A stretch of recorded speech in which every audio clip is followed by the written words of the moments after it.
It's interesting, I had started the book in 2018, not knowing there was going to be a pandemic, but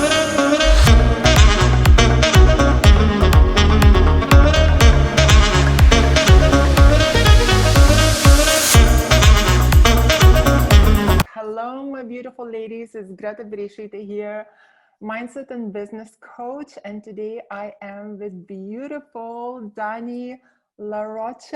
Did I say it right? LaRoche. And Dani LaRoche is an author, and she published a book about loneliness on Amazon. And I think you published it this year, right? Yes. Perfect. This spring. This spring. How did that go? Was it exciting? Is it your first book or? Actually, this is my third book. Wow. It's interesting, I had started the book in 2018, not knowing there was going to be a pandemic, but I was inspired to write the book in 2018 after my beloved Beau, wonderful man, passed away quite young. And our families were very close. We had a network of friends. And I recall going through that grieving period, none of our friends, none of our families, nobody would talk to me, not even coffee, not a how are you. So I started writing about missing him. And mind you, I had always kept a journal from the time I was a teen. But, you know, writing about missing him and grieving and going through the process alone, that's how the book started. But unawares, I was just journaling. And as I was journaling about my grief, I thought, you know, at least I can put my sneakers on and I can go walk. Yeah. You know, there was an old folks home close to my apartment. I would say, look at these people in their wheelchair or, you know, with Alzheimer's. And I just started to come outside of myself and realize how other people had it much worse. It took off from there. Yeah, that's a very inspiring story. I find it that nowadays people are really avoiding to be there for you. You know, it's like something bad will happen to them if they will listen to you grieving and being, you know, just being there for you. Like, for example, it's pandemic, right? So I'm by myself as well. This last year I've been by myself majority of the time, and you do feel lonely, and sometimes you can't really talk to anyone because we just go like, just be positive. You know, and it's like, yeah, I am like trying and kind of doing the right things towards that, but I should be allowed to kind of vent once in a blue moon as well, and not just be told to be positive, you know. So yeah, I had talked about that in the beginning of the book. You know, I was in London. I actually love London, but I know America, and I'm pretty certain in Europe as well, we have a sort of, you know, suck it up mentality, you know, put on girl pants, and people are very reticent to show vulnerability, which I think makes the situation much worse. And you know, in hindsight, I realized, you know, when I wanted my family or even my parents comfort, I think people just don't feel comfortable with others' raw emotions, most likely because they don't feel comfortable with their own. Yeah. So I didn't take it personally. And a lot of things came out. A lot of good things came out of it for me. You know, I write about people becoming workaholics or addicts, getting in bad relationships. And I had that opportunity to do so. But I said, I'm not going to go out with Joe Blow down the street because I'm lonely. You know, I would just write. I started learning French. I was playing the piano again. And I have a chapter, Loneliness as Muse. Yeah. And I met, like, for example, James Taylor, Van Gogh, Frida Kahlo. These people were in isolation, and they painted. They made. There's many gifts. That's the second half of the book.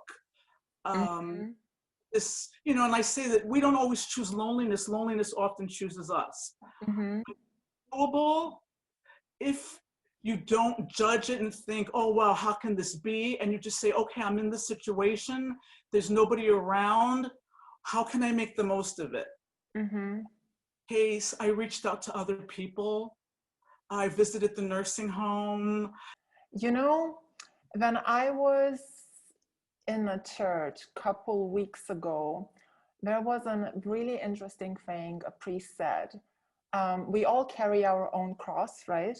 But he says, you know, when things are heavy and you're carrying your own cross, sometimes taking another person's cross will lighten up your cross. Absolutely. And That's I what I was, did. yeah. I'd give myself 5 minutes to complain to God. Oh God, look at my life. But then I started to count my blessings, and I would reach out to other people as well. And the last chapter of the book is the gift of surrender. And that's when I talk about, let's say you have nobody to talk to, or you have no instrument to play. That's the time to really get close to God. And I found for me in my walk as a believer, that lonely period, it really honed me spiritually, whereas I used to hear about God, but this time I was experiencing God. Mm-hmm. Loneliness, Yeah. it actually turned out to be a blessing for me, and I wouldn't change it for the world. And now I have more friends than I can count, and I just completed my 4th book. Wow. And I'm excited, and I can relate to a lot of people now. They tell me they're lonely, and I'm like, hey, call me up, come on over, bring a mask. I don't care. Like, come on over, I'll make you some homemade lasagna. I really am able to connect with people of all ages. And before that, I was just very much all about myself. Yeah. And now, I realize I am my brother and my sister's keeper. Yeah, that's beautiful, because I think this is what we are starting to lack as a humanity, is just being there for others and just understanding how important it is. And I was in that place before as well, even very recently, just kind of like doing my own thing, me, me, me, me, me, me. You're victimizing yourself. You need to sort out your own issues. Me, me, me, me, me, me. It's like I was in that mentality until I actually found God. Yes. Started reading the Bible and ended up like pouring my eyes out, like bawling it out. I'm like, I'm so sorry. I'm such an idiot, So yeah, it's incredible. What would you say are the gifts of loneliness in your book? Where actually, even Prince, the artist Prince, his father used to lock him up in his room for weeks. Wow. And that's when he started learning how to play instruments. Yeah. There's several gifts, also I have a chapter, I mentioned Maya Angelou and Oprah Winfrey. The gift of the motherless child is someone who maybe didn't have a parent. And because they lacked a parent figure or maternal figure or nurturing figure, they go out and they mother the world. So there's many gifts. The gift, loneliness is muse, the gift of self-care, becoming your own best friend, the gift of surrender. Yeah. I think it's actually really important to let even children be alone for like a period of time, because this is when they become independent and start being like really creative. I know like my mom wouldn't really play with me that much when I was like little. She was always there, but like I just knew that she's a bit too bored to play with me when I was little. But I was always around. So I would get creative by playing by myself, and that's what kind of made me independent, and not as needy. So yeah, I didn't feel lonely, like, 'cause she was there, but you kind of have to get creative. So being your psychic space. Yeah, you need to get. Well, I did that with my children as well, and they're wonderful young adults, hardworking, very artistic. Yeah. I wasn't like a micromanaging mother. Like, okay, you'll do your thing. Mommy's here, do something. Yeah, exactly. Because in the beginning, you're going to be bored. But then after you go over that period of boredom, like you'll come up with something, you know, you're not gonna just be there doing nothing. So yeah, that's really good. What do you think is the most important message in your book? I think the last chapter, the gift of surrender, it's wonderful, to learn how to play, the flute or, create a masterpiece of art. But I think the ultimate gift, and everyone's going to come to this point, it's, in their lifetime, is really surrendering to God, whom I call Jesus Christ. Yeah. And for me, that was the best thing. And it's something that I do daily now. I'm not married. I'm hoping to get married, but I'm unmarried. I'm not dating a lot of men. I'm basically going out and helping people and utilizing my single time. And I used to be a low value woman, Greta. Oh no. I was that low value woman dancing in the bars, on the table, no. And just dating whomever, but I would rather sit by myself or visit, an old lady, an old woman, than go out with anybody. And I get a lot of flack for that. Like, oh, you're such a pretty woman, you should go out with that one. Like, no, I'm not going to do that. I know my worth. And I have to give you credit for that. I basically binge watched your videos for about a year. That's and now good. I can see I know who I am. Yeah. And the message is very important. And I also talk about that in the book as well. The first half, Princess Diana, for example, a beautiful woman who was in charity work, her demise was she had to have a man. I don't know if you recall that story, but she was dating, and this is a fact, a doctor, and it didn't pan out. And on the rebound, she goes out with Dodi Fayed. Or, Marilyn Monroe, who I adore, but, she had to have many men, and I'm not throwing stones at her, but these women did not know their intrinsic value, and they just couldn't sit still. They had to have a guy around, in spite of their many gifts. So right now, I'm single, but I trust that, God, the matchmaker, will put together for me and for you as well. I can see that in your future. Thank you. It is well with my soul. It is well with my soul, finally. Yeah. I'm such a believer now that as long as you're doing the right thing and you're following God's path, things will fall into the right places. I think the worst thing that you can do is taking someone else because you're impatient. And when I think about it, it can also pertain to loneliness. People just don't have the patience. Just get over it. Fast, is a virtue.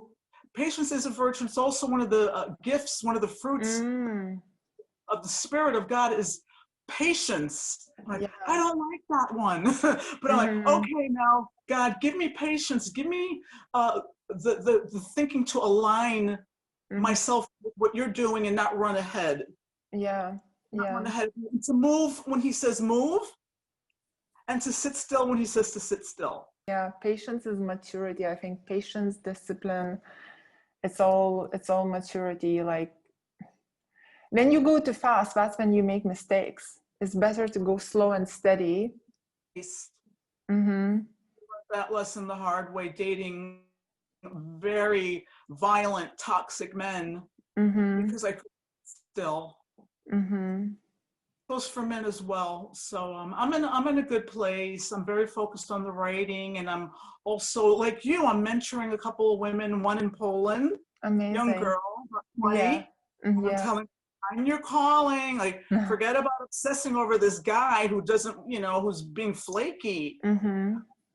Find your calling and know who you are. You can't obsess over one man. Even if you're married, you can't obsess over your partner. You can't. Everyone's going to suffer. You're not even allowed to do that. You're actually insulting Lord by doing that.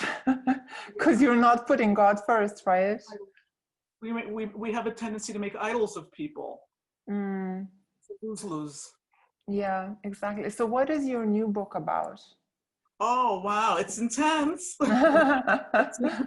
It's called 40 Seers SEERS. With the pandemic, I was a little bit bored, and I thought, let me just start writing about some of the dreams and the premonitions that I would have that would come to pass. So I wrote about 3 of them down, and then God said, turn it into a book. He says, I'm going to give you over 40 different incidences where you would dream something or have a premonition, and it became a book. And there's not just 40 incidences, there's 80, but I named it 40 because I just like the number 40. So Yeah. I'm just handing it out to friends and family because people are going to look at you like, you're seeing in the future, you little cuckoo. But like a little mini book I wrote over the summer that I'm very excited about. That's cool. That's really good. That's really good. That's very inspiring because a lot of people not taking this free time, and be doing nothing with it. We like watching Netflix and so on. So it's really inspiring to hear that, you're using your time wisely and writing books and inspiring others. So that's beautiful. So thank you so much. Is there anything else you would like to add? Well, the book is available at Amazon and Barnes and Noble. I'll link it in the description below. Yeah. I'm hoping to come to Europe. I have a sister in Glasgow. Beautiful. And Yeah, in Scotland. London. So maybe we can meet sometime. Hopefully. It was a pleasure. Yeah, we'll stay in touch. So thank you so much and have a beautiful day. Thank you. It's a pleasure.